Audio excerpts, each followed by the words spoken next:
Assalamualaikum warahmatullahi wabarakatuh. Kami dari kelompok 14 akan mempresentasikan hasil diskusi kelompok kami dengan materi analisis SWOT dan pengambilan keputusan.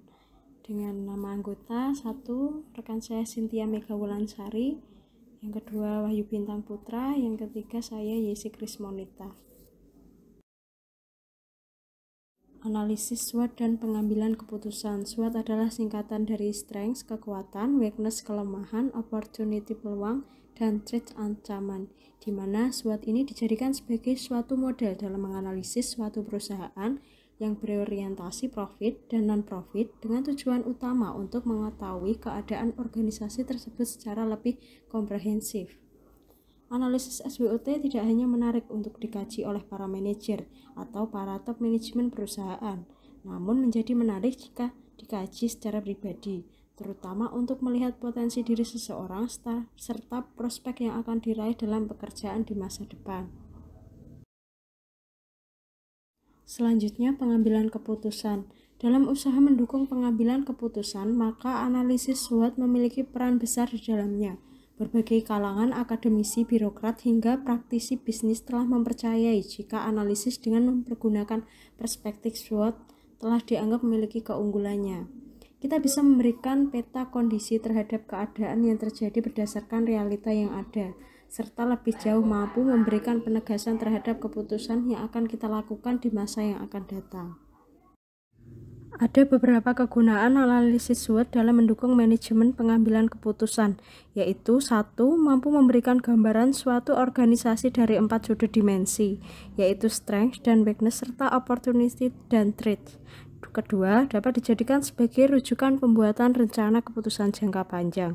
Yang ketiga, mampu memberikan pemahaman kepada para stakeholder yang berkeinginan bergabung dengan perusahaan dalam suatu ikatan kerjasama yang saling menguntungkan. Tujuan penerapan SWOT. Tujuan diperlukannya analisis SWOT adalah di mana setiap produk yang beredar di pasaran pasti akan mengalami pasang surut dalam penjualan, atau yang dikenal dengan istilah daur hidup produk atau life cycle produk. Konsep daur hidup produk dirujuk berdasarkan keadaan realita yang terjadi di pasar bahwa konsumen memiliki tingkat kejenuhan dalam memakai suatu produk.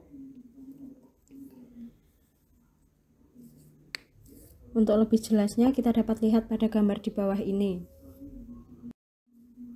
Berikut merupakan daur hidup produk atau life cycle produk, di mana fase 1 merupakan perkenalan, fase 2 merupakan pertumbuhan, fase 3 mengalami kematangan, dan fase 4 mengalami penurunan.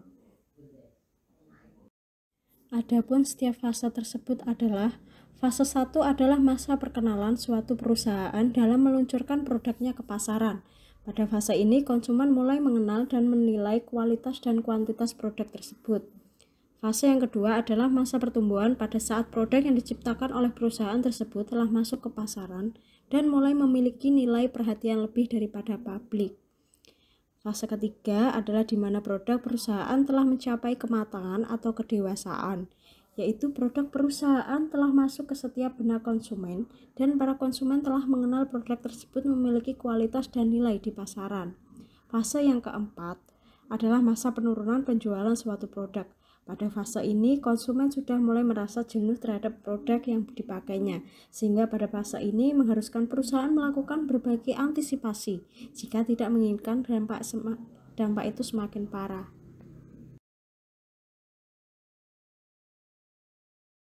Berikutnya, solusi keputusan dalam mengatasi penurunan nilai produk.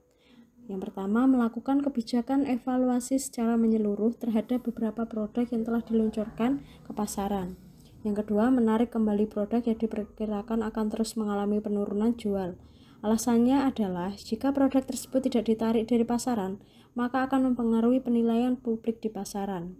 Yang ketiga, menerapkan konsep baru atau new concept dalam bidang struktur modal seperti memperkecil utang dan menegaskan suatu kebijakan dalam utang, bahwa utang hanya boleh diambil setelah dianalisis secara mendalam bahwa itu sanggup dibayar secara tepat waktu.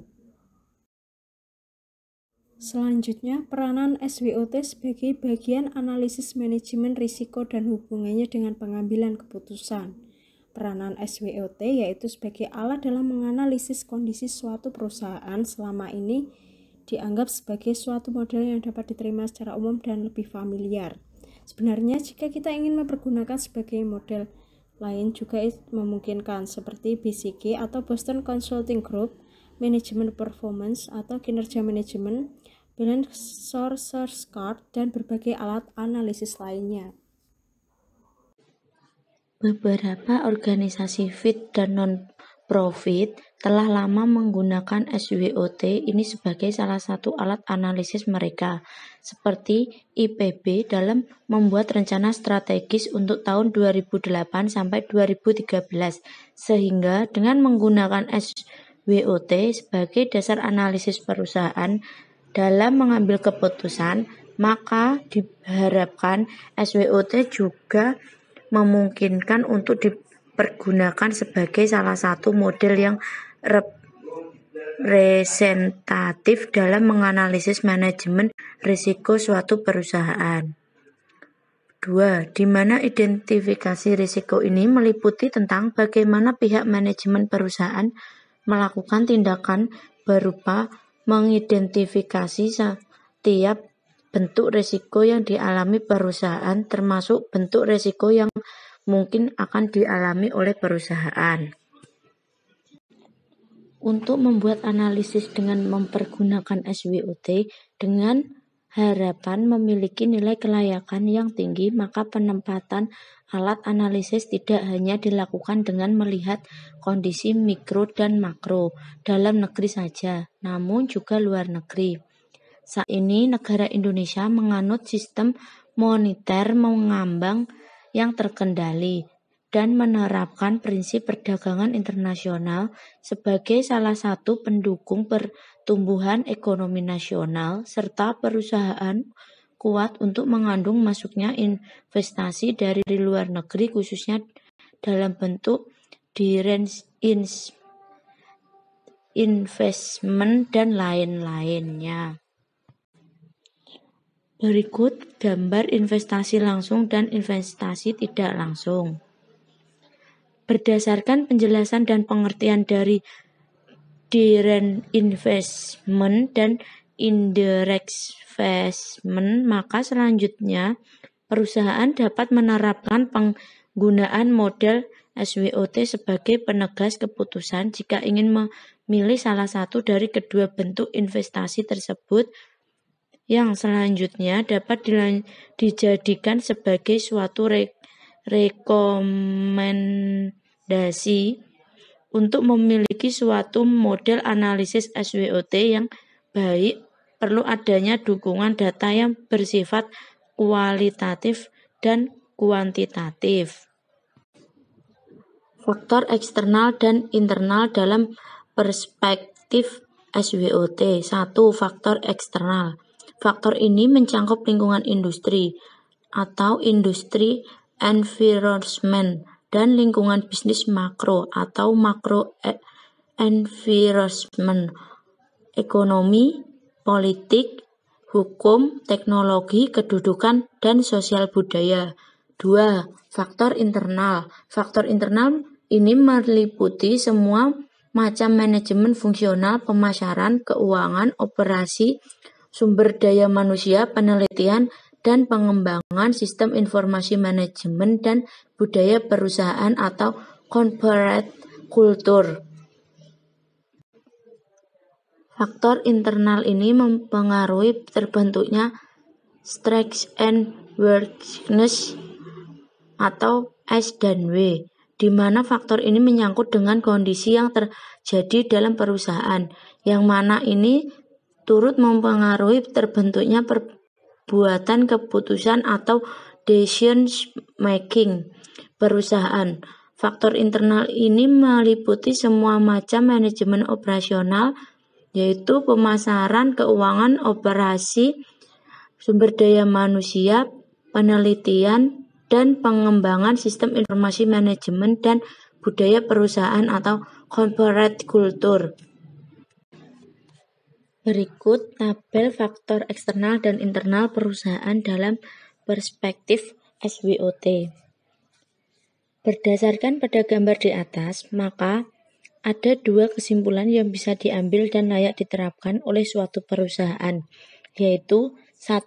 Sebuah perusahaan yang baik adalah jika opportunity atau peluang adalah lebih besar dibandingkan threat, ancaman, dan begitu pula sebaliknya. 2. Sebuah perusahaan yang baik adalah jika strength atau kekuatan adalah lebih besar dibandingkan weakness, kelemahan, dan begitu pula sebaliknya. Model analisis SWOT. Dalam rangka menciptakan suatu analisis SWOT yang baik dan tepat, maka perlu kiranya dibuat suatu model analisis SWOT yang representatif.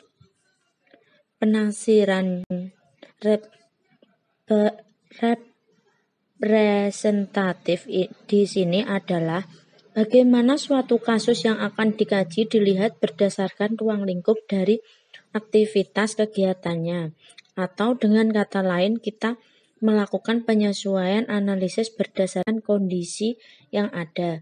Misalnya, untuk perusahaan manufaktur dan perbankan, tentu ini dua bentuk analisis yang berbeda dan mempengaruhi terjadinya perusahaan bentuk model analisis yang akan diterapkan. Untuk menyusun suatu formula SWOT yang representatif dengan menempatkan tahap-tahap sebagai berikut. 1. Menyusun dan menentukan faktor-faktor strategis eksternal, internal suatu perusahaan. Menyusun dan menghitung nilai bobot, ranting, dan skor eksternal dan internal dibuat dengan teknik skala sebagai berikut. A. Bobot nilai 1 sama dengan sangat penting, 0,7 sama dengan penting, 0,50 sama dengan standar, 0,25 sama dengan tidak penting, 0,10 sama dengan sangat tidak penting. B. Ranting nilai 5 sama dengan sangat baik, 4 sama dengan baik, 3 sama dengan netral atau standar, 2 sama dengan tidak baik, 1 sama dengan sangat tidak baik. Skor nilai. C. Skor nilai.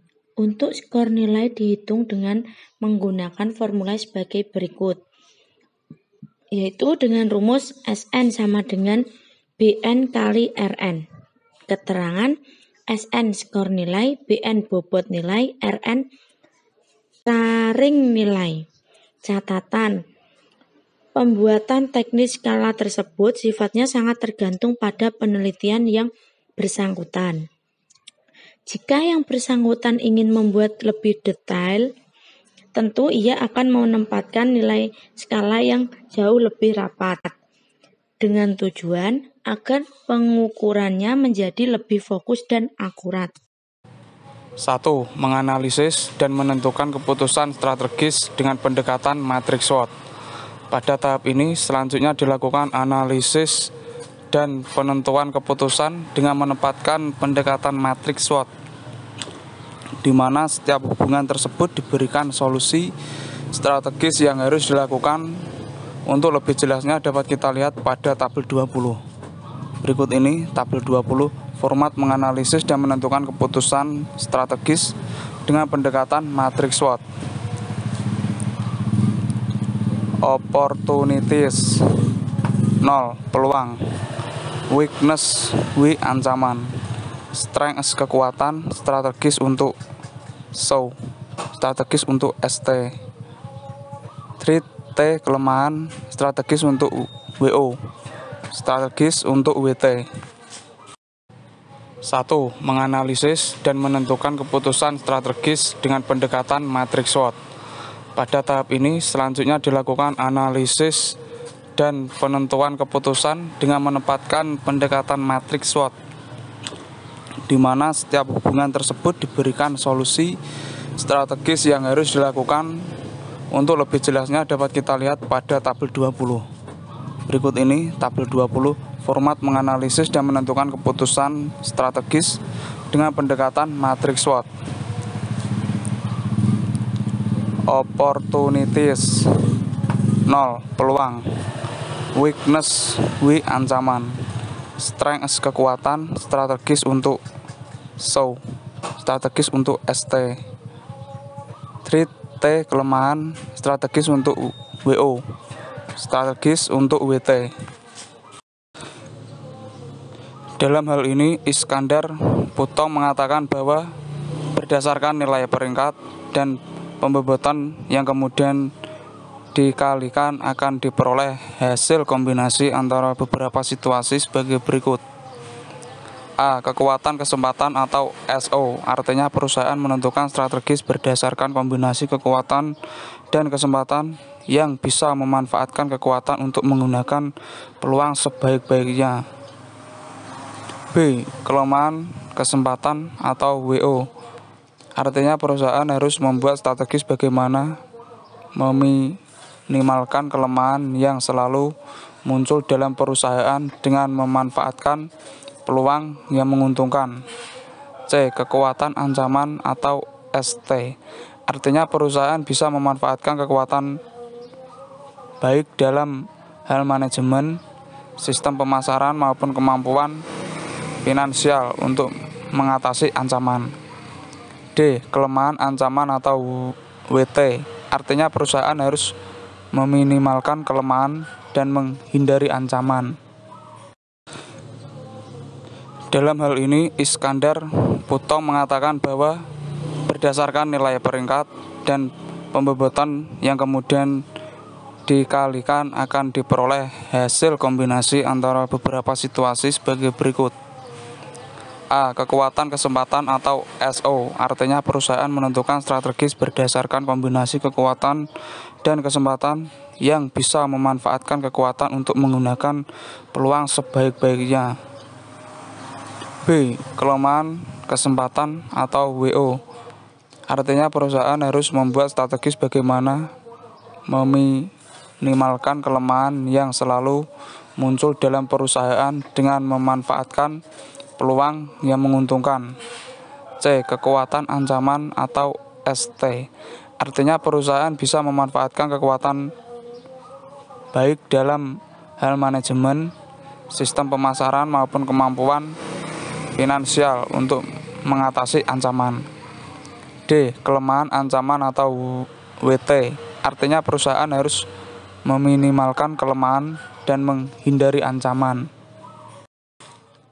Tabel 20 Matriks Analisis SWOT. IFAS. EVAS peluang, opportunity, ancaman, threat, kekuatan, strategi. SOW, ciptakan strategi yang menggunakan kekuatan untuk memanfaatkan peluang. Strategi. ST, ciptakan strategis yang menggunakan kekuatan untuk mengatasi ancaman. Kelemahan, weakness, strategi. WO, ciptakan strategi yang meminimalkan kelemahan untuk memanfaatkan peluang. Strategi. WT, ciptakan strategi yang menimbulkan kelemahan dan menghindari ancaman. Bagi seseorang manajemen keempat, posisi dalam matriks SWOT ini menjadi bagian penting untuk memposisikan pemahaman secara lebih aplikatif. Artinya akan menjadi lebih baik jika setelah menempatkan strategi secara intens pada keempat tersebut, maka sebaiknya melaksanakan semua itu secara simultan, bukan melaksanakan itu secara terpisah. Peluang, kekuatan internal, kelemahan internal, ancaman. 1. Mendukung strategi agresif MRO. 2. Mendukung strategi diversifikasi. 3. Mendukung strategi pemanfaatan peluang. 4. Mendukung strategi bertahan. H. Kasus dan solusi. 1. Kasus. PT Bahari Alam Makmur merupakan sebuah perusahaan yang beroperasi di bidang perikanan kelautan. Lokasi kantor pusat head office adalah di Cirebon, Jawa Barat. Perusahaan mulai beroperasi sejak tahun 1992 hingga sekarang. Perusahaan memiliki kantor cabang pemasaran di Bandung, Jakarta, Surabaya, dan Malaysia.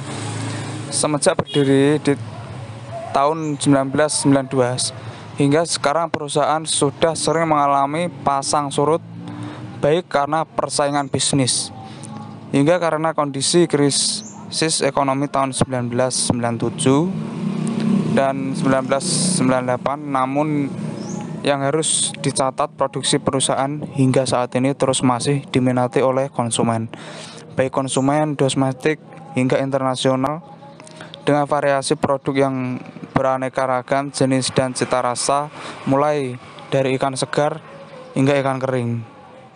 Dari hasil analisis dan studi riset yang dilakukan menunjukkan persaingan bisnis perikanan kelautan ini masih memiliki potensi besar untuk digarap, di mana ada beberapa alasan yang bisa dipakai untuk membuktikan itu, yaitu A. Jumlah penduduk yang terus mengalami pertambahan, maka angka konsumsi ikan juga akan mengalami peningkatan. B. Bertambahnya pengetahuan dan pemahaman masyarakat yang semakin menyadari akan betapa pentingnya mengonsumsi ikan laut. C. Pendapatan per kapita masyarakat semakin meningkat. Ini terlihat dari daya beli purchasing power parity di kalangan masyarakat dalam mengonsumsi sesuatu jenis produk. D. Berdiri dan berkembangnya restoran, rumah makan, kantin, dan sejenisnya yang memberi arah bahwa aktivitas bisnis, khususnya bisnis rumah makan, semakin berkembang. E. Indonesia adalah negeri bahari dengan kepemilikan garis pantai sekitar 95.000 km, dan itu termasuk salah satu yang terluas di dunia, di mana luas lautan Indonesia diperkirakan mencapai 5,8 juta kilometer persegi. Maka artinya ketersediaan ikan di perairan Indonesia adalah tidak diragukan lagi. Di sisi lain, perusahaan menghadapi berbagai bentuk permasalahan baik pada saat ini maupun pada masa yang akan datang. Kondisi dan situasi tersebut antara lain adalah A. Persaingan bisnis antar perusahaan perikanan adalah semakin tajam karena para pembisnis sudah melihat akan potensi keuntungan yang bisa diperoleh serta melimpahnya bahan baku yang bisa diperoleh. B. Pencurian ikan di kawasan laut Indonesia masih sering terjadi dan pihak patrol pantai masih sering kecolongan dalam mengatasi masalah ini. Kondisi ini memberikan pengaruh pada jumlah hasil tangkapan ikan oleh pihak perusahaan.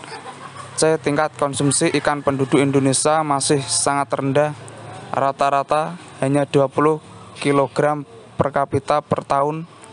Penduduk di Jawa konsumsi ikannya lebih rendah lagi, rata-rata cuma 16 kg per kapita per tahun. D. Perusahaan iklim global atau isu global warming memberikan pengaruh bagi keberadaan ikan laut Indonesia, di mana ikan-ikan bergerak dan berpindah ke tempat lain sehingga menyebabkan hasil tangkapan ikan oleh para nelayan Indonesia akan berkurang. Tabel 20 analisis SWOT untuk faktor eksternal pada PT Bahari Alam Makmur. 03. Uraian opportunities peluang. 1. Jumlah penduduk terus mengalami pertambahan. Bobot 0,90, rating 5, skor 4,5. 2. Bertambahnya pengetahuan masyarakat. Bobot 0,77, rating 5, skor 3,85. 3. Pendapatan per kapita masyarakat Indonesia terus meningkat. Bobot 0,75, rating 4, skor 3. 4. Berkembangnya restoran, rumah makan, kantin, dan sejenisnya. Bobot 0,78, rating 5, skor 3,9. 5. Jepang adalah salah satu konsumen ikan terbesar di dunia. Bobot 0,85, rating 5, skor 4,25. 6. Industri pengalengan ikan di Indonesia memiliki potensi. Bobot 0,80, rating 4, skor 3,2. Jumlah bobot 4,85, rating 28, skor 22,7. 4. Threat ancaman. 1. Persaingan bisnis antar perusahaan perikanan adalah bobot 0,80, rating 1, skor 0,8.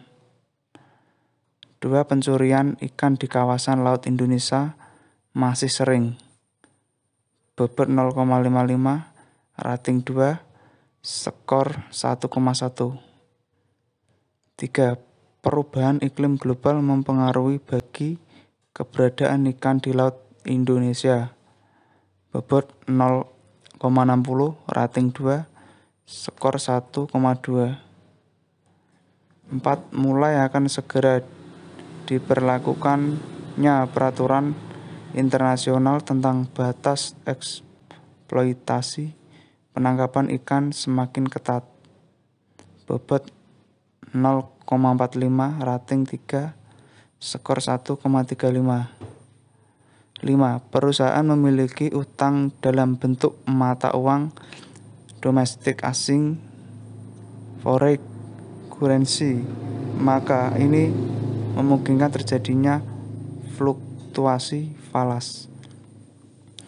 Bobot 0,80, rating 1, skor 0,8. Jumlah bobot 3,2, rating 9, skor 5,25.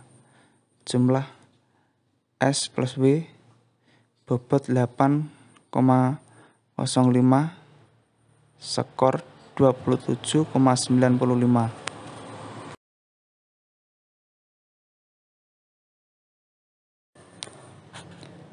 Tabel 20 analisis SWOT untuk faktor eksternal pada PT Bahari Alam Makmur. 03. Uraian opportunities peluang. 1. Jumlah penduduk terus mengalami pertambahan. Bobot 0,90, rating 5, skor 4,5. 2. Bertambahnya pengetahuan masyarakat. Bobot 0,77, rating 5, skor 3,85. 3. Pendapatan per kapita masyarakat Indonesia terus meningkat. Bobot 0,75, rating 4, skor 3.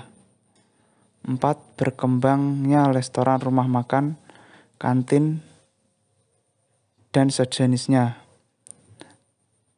Bobot 0,78, rating 5, skor 3,9. 5. Jepang adalah salah satu konsumen ikan terbesar di dunia. Bobot 0,85, rating 5, skor 4,25. 6. Industri pengalengan ikan di Indonesia memiliki potensi. Bobot 0,80, rating 4, skor 3,2. Jumlah bobot 4,85, rating 28, skor 22,7. 4. Threat ancaman. 1. Persaingan bisnis antar perusahaan perikanan adalah bobot 0,80, rating 1, skor 0,8. 2. Pencurian ikan di kawasan laut Indonesia masih sering. Bobot 0,55, rating 2, skor 1,1. 3. Perubahan iklim global mempengaruhi bagi keberadaan ikan di laut Indonesia. Bobot 0,60, rating 2, skor 1,2. 4. Mulai akan segera diberlakukannya peraturan internasional tentang batas eksploitasi penangkapan ikan semakin ketat. Bobot 0,45, rating 3, skor 1,35. 5. Perusahaan memiliki utang dalam bentuk mata uang domestik asing foreign currency, maka ini memungkinkan terjadinya fluktuasi falas. Bobot 0,80, rating 1, skor 0,8. Jumlah bobot 3,2, rating 9, skor 5,25. Jumlah S plus W, bobot 8,05, skor 27,95.